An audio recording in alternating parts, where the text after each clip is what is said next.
Welcome to Satya TV Telugu bulletin ముందుగా headlines. ఢిల్లీలో రాజకీయ దుమారం, బీజేపీ వర్సెస్ ఆప్ మాటల యుద్ధం.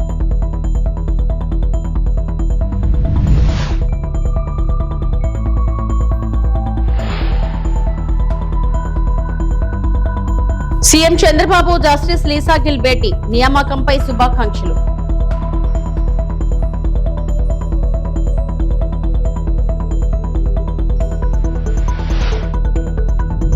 తెలంగాణ సీఎం రేవంత్ రెడ్డి జెండా ఊపి ప్రారంభించిన విక్రమ్-1 ప్రయాణం.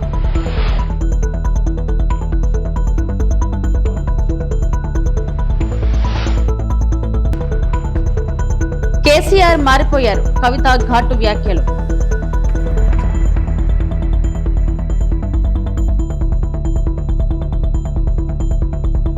భారతీయ జనతా పార్టీ నేత పర్వేజ్ సాహిబ్ సింగ్ వర్మ ఆమ్ ఆద్మీ పార్టీ అధినేత అరవింద్ కేజ్రీవాల్ పై ఘాటు వ్యాఖ్యలు చేశారు. సాధారణ మనిషిగా చూపించుకునే కేజ్రీవాల్ ఇమేజ్ కు ఆయన జీవన శైలి మధ్య పెద్ద వ్యత్యాసం ఉందని వర్మ ఆరోపించారు. ఆప్ పార్టీ ప్రచారం చేసే సరళ జీవన విధానం వాస్తవ పరిస్థితులకు సరిపోలడం లేదని విమర్శించారు. ఈ వ్యాఖ్యలతో రాజకీయ వర్గాల్లో కొత్త చర్చ మొదలైంది. పారదర్శకత, నాయకత్వం, ఇమేజ్, బాధ్యత వంటి అంశాలపై దేశవ్యాప్తంగా చర్చలు వేడెక్కుతున్నాయి. ఈ వివాదం మరింత ఊపందుకుంటూ దేశ రాజకీయాల్లో కొత్త వాదోపవాదాలకు దారితీస్తుంది. तब आज हमें समझ आया कि वो गायब नहीं थे, वो अपना शीश महल बना रहे थे, क्योंकि उनको पता था कि शीश महल में अब वो रह नहीं पाएंगे, अब उनको नया शीश महल बनाना था. जैसे दिल्ली में कोविड आया था, दिल्ली की जनता उनको ढूंढ रही थी और वो हमको कहीं पे दिखाई नहीं दे रहे थे. ऐसे ही जब दिल्ली में लोग पानी मांगते थे, बिजली मांगते थे, सड़कें मांगते थे, तो केजरीवाल जी अपना शीश महल बनाने में व्यस्त थे और हारने के बाद अपना दूसरा शीश महल बनाने में वो व्यस्त थे. अपने आप को आम आदमी पार्टी कहने वाले आज वो राजा की तरह रहते हैं, इसमें कोई बुरी बात नहीं, वो रहें, मगर अपने आप को आम आदमी पार्टी तो ना कहें. आपको अपने घर में प्राइवेट पैसा लगाना है, लगाइए, इसमें कोई बुरी बात नहीं, मगर उसका ढोंग करना, ऐसे कपड़े पहनना, टूटी हुई चप्पल पहनना, रिनोल्ड का साधारण सा पेन लगाना और अपने आप को साधारण व्यक्ति दिखाना, ऐसा ढोंग करना खराब है. आप जैसे अंदर हैं वैसे ही बाहर दिखाइए अपने आप को. ये जो आपको पिक्चर्स दिखाई दी, ये केजरीवाल के भ्रष्टाचार और घोटालों का सीधा साधा वो सबूत है, सीधा सीधा सबूत है. क्योंकि ऐसी पिक्चर्स, ये कोई सीएम की सैलरी से बना हुआ घर नहीं. सीएम की सैलरी जो मिलती है उससे दिल्ली में फ्लैट को किराए पर लेना भी आसान नहीं. इतनी कम सैलरी होती है मुख्यमंत्री की दिल्ली में, मगर उस सैलरी के बाद में वो ऐसा घर बनाते हैं. हम जानते हैं शीश महल में तो जो शराब घोटाले थे, शराब माफिया थे, भ्रष्टाचार थे, वहां तो उनका पैसा लगा था. मैं ये पूछना चाहता हूं आम आदमी पार्टी से कि नए शीश महल में किन कंपनियों को फायदा पहुंचाकर उनका पैसा आपने लगाया है. हमें लगता था कि केजरीवाल जी शीश महल में रहते हैं, मगर आज समझ में आया कि शीश महल केजरीवाल के अंदर रहता है. ఆంధ్రప్రదేశ్ ముఖ్యమంత్రి ఎన్ చంద్రబాబు నాయుడు ఆంధ్రప్రదేశ్ హైకోర్టు కొత్త ప్రధాన న్యాయమూర్తిగా బాధ్యతలు స్వీకరించిన జస్టిస్ లీసా గిల్ ను కలుసుకున్నారు. ఈ సందర్భంగా ఆమె నియామకంపై ముఖ్యమంత్రి అభినందనలు తెలిపారు. రాష్ట్ర హైకోర్టు చరిత్రలో తొలి మహిళా ప్రధాన న్యాయమూర్తిగా బాధ్యతలు స్వీకరించినందుకు ఆమెకు శుభాకాంక్షలు తెలిపారు. ఈ రోజు సాయంత్రం లోక్ భవన్ లో ఆమె ప్రమాణ స్వీకారం చేయనున్నారు.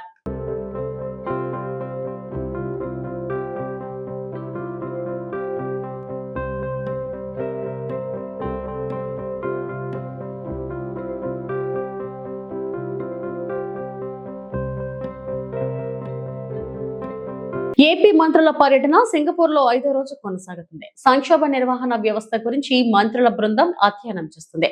విపత్తు వేళలో ప్రభుత్వం ఏ విధంగా పనిచేస్తుందో ఎస్యుఎస్ఎస్ అసిస్టెంట్ ప్రొఫెసర్ రాజ్వానా వివరించారు. సంక్షోభంలో నాయకత్వం, నైతిక నిర్ణయాల ప్రాధాన్యత, రాబోయే ప్రమాదాలను ముందే ఊహించి సిద్ధంగా ఉండటం వంటి అంశాలపై చర్చించారు. మంత్రుల బృందంలో అచ్చెన్నాయుడు, బీసీ జనార్దన్ రెడ్డి, వంగలపూడి అనిత, సత్యకుమార్ తదితరులు ఉన్నారు.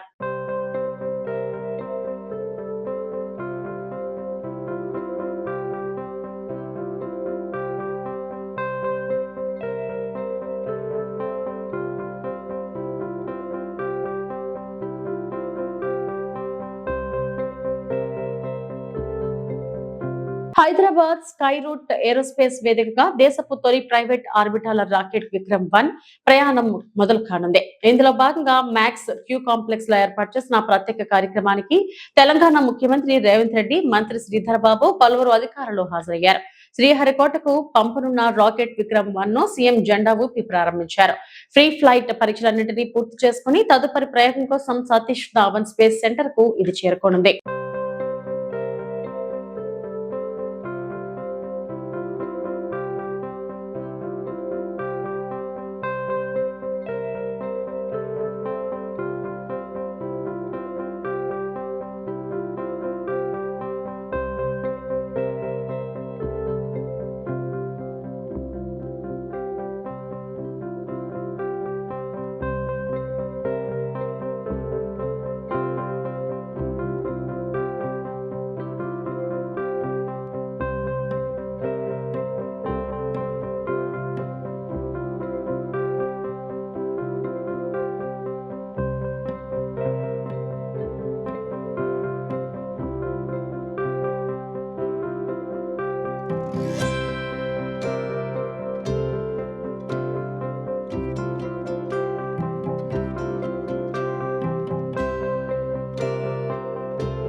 ఆంధ్రప్రదేశ్ రాజకీయాల్లో పెద్ద దస్తగిరి హత్య కేసు మరోసారి చర్చనీయాంశంగా మారింది.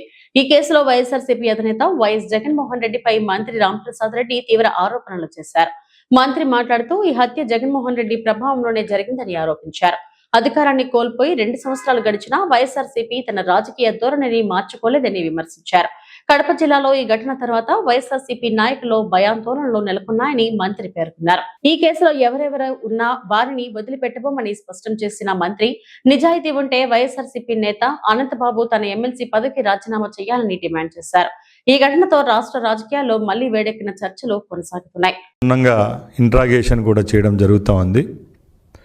ప్రజలు ఒకటే గమనించాలి, నేర సామ్రాజ్యంతో సంబంధం ఉన్న ఏ నాయకుడు ప్రతిపక్షంలో ఉన్నా పాలకపక్షంలో ఉన్నా ఆ నైజాన్ని వదిలే పరిస్థితి ఉండదు. ముఖ్యంగా జగన్మోహన్ రెడ్డి లాంటి ముఠా నాయకుడు ఇప్పటికి కూడా వారి కింద ఉన్న వాళ్ళ నాయకులైతేనేం వాళ్ళ కార్యకర్తలైతేనేం పైన ప్రోత్సహించబడుతున్నారు, పైన ఆదరణ ఉంది కాబట్టి ఈరోజు ఇంకా ఈ యొక్క కార్యకలాపాలు పేటరేగిపోతున్నాయి. ముఖ్యంగా దస్తగిరి విషయానికి వస్తే నేను కూడా ఆ ప్రాంతానికి చెందినవాడినే. కడపలో గత 15 సంవత్సరాలుగా వైసీపీ నాయకుల యొక్క అండదండలతో, ముఖ్యంగా జగన్మోహన్ రెడ్డి గారి మేనమామ కమలాపురం మాజీ శాసనసభ్యులు రవీంద్రనాథ్ రెడ్డి ముఖ్య అనుచరుడు. ఏవైతే ఆధారు దస్తగిరి కుటుంబానికి సంబంధించి వాళ్ళ ఇంట్లో దొరికిన పేపర్లే బహిర్గతం చేస్తాం. తప్పకుండా ఎవరైతే ఈ కేసులో నిందితులు ఉంటారో వాళ్ళను ఊచలు లెక్క పెట్టే విధంగా ఈరోజు మా ప్రభుత్వం పనిచేస్తుందని తెలియజేసుకుంటూ, అలాగే ఎవరి యొక్క భూములు లాక్కున్నారో వాళ్లకు ఆ భూములు అందే విధంగా ఈ ప్రభుత్వం, చంద్రబాబు నాయుడు గారి ప్రభుత్వం చర్యలు తీసుకుంటుందని నేను తెలియజేసుకుంటున్నా.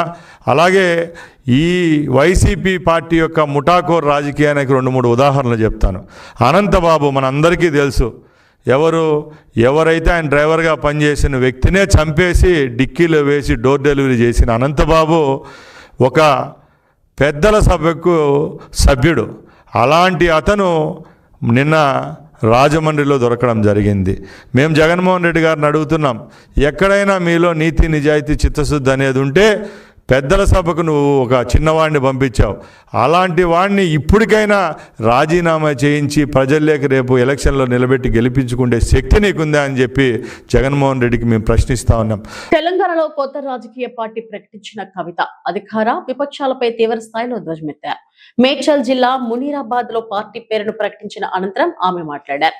కేసీఆర్ సారథ్యంలో తెలంగాణ ఉద్యమ రథం దారి తప్పింది. బీఆర్ఎస్ రాష్ట్ర ప్రజల ఆర్తిని అర్థం చేసుకోలేకపోయింది. చేనేత కార్మికులు చనిపోతుంటే ఆనాటి కేసీఆర్ భిక్షాటన చేశారు. ఇవాల్టి కేసీఆర్ మారిన మనిషి, మన మనిషి కాదు. ఎక్కడ చిన్న కష్టం వచ్చినా ఆ సార్ రారు. ఎందుకంటే ఆత్మలేని మరబొమ్మగా మారారు. గుంటనక్కలు, తోడేళ్ల చేతిలో కేసీఆర్ ఖైదీ అయ్యారు. తెలంగాణ నుంచి 7 మండలాలు లాక్కుంటే బీజేపీ ఎంపీలు మాట్లాడారు. విభజన హామీలు నెరవేర్చకపోతే బీజేపీ ఎంపీలు మాట్లాడారు. సామాజిక న్యాయానికి బద్ధ వ్యతిరేకి బీజేపీ అని కవిత అన్నారు. మన పార్టీ పేరు చెప్పాలా? రెడీయా? టిఆర్ఎస్.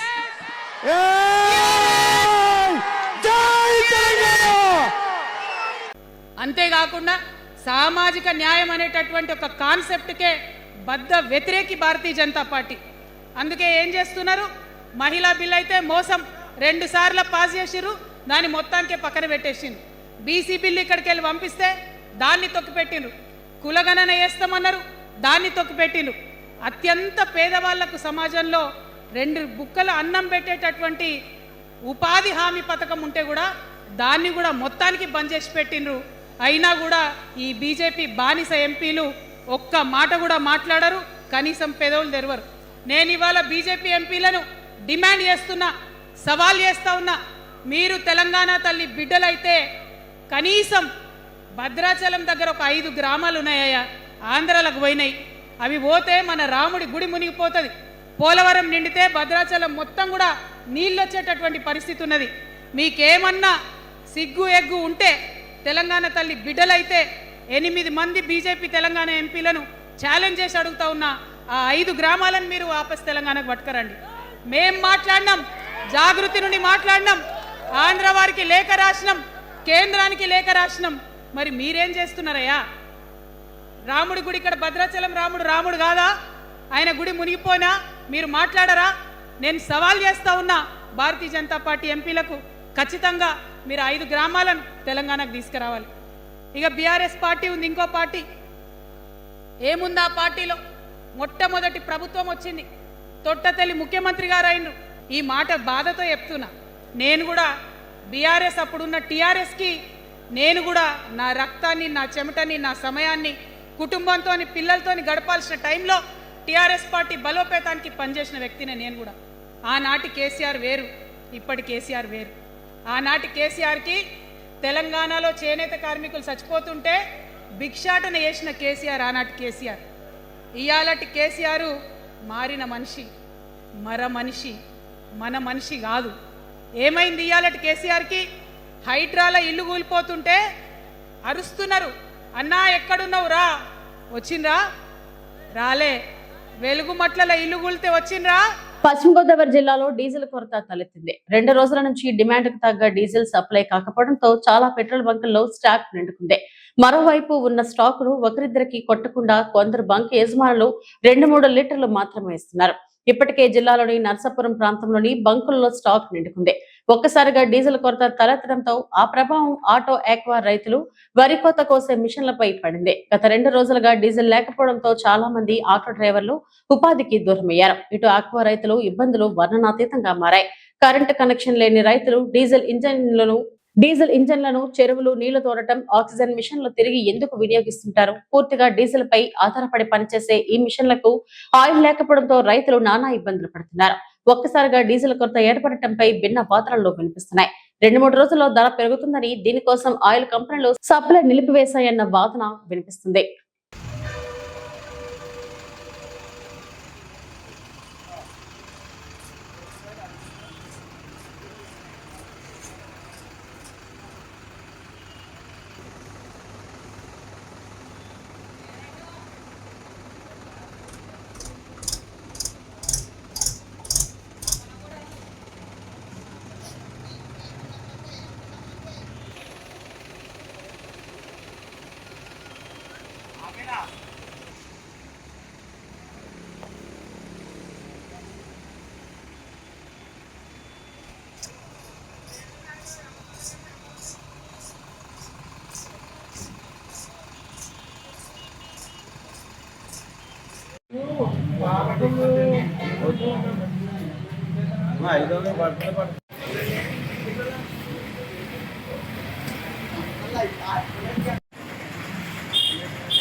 మండలంలోని నా పేరు వెంకట హరినాథరాజు. ఒట్టిటి గడ్డి టాటర్ కోసం చిత్తవరం నుంచి బయలుదేరామండి. ఎక్కడ ఉదయం 5 గంటల నుంచి ఇప్పుడు వరకు కూడా డీజిల్ లేదండి. వాటిలో ఎక్కడ ఆగిపోతే తెలియదని ఇబ్బంది పడతామండి. గడ్డి టాటర్లు ఇస్తున్నాం. డీజిల్ లేక ఆగిపోయినాయండి. గడ్డి టాటర్లు కూడా అసలేదు. ధాన్యం కూడా ఎక్కడ ఉండిపోయిందండి. రైతులు మనమే చాలా ఇబ్బంది పడతామండి. అది మాకు గవర్నమెంట్ సహకరించాలని కోరుతున్నామండి డీజిల్ కోసం.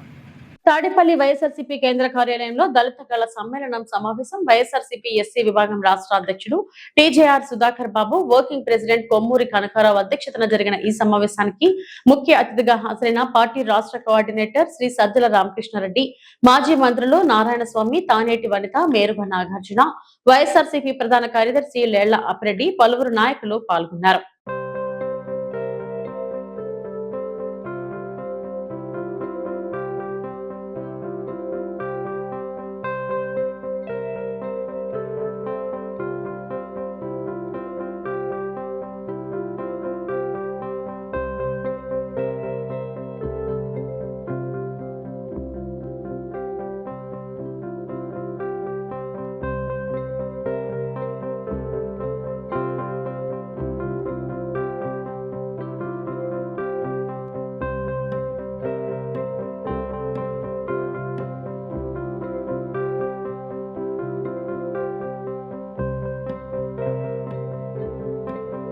ఇవి ఇప్పటివరకు నా బులెటిన్ అప్డేట్స్. నమస్తే.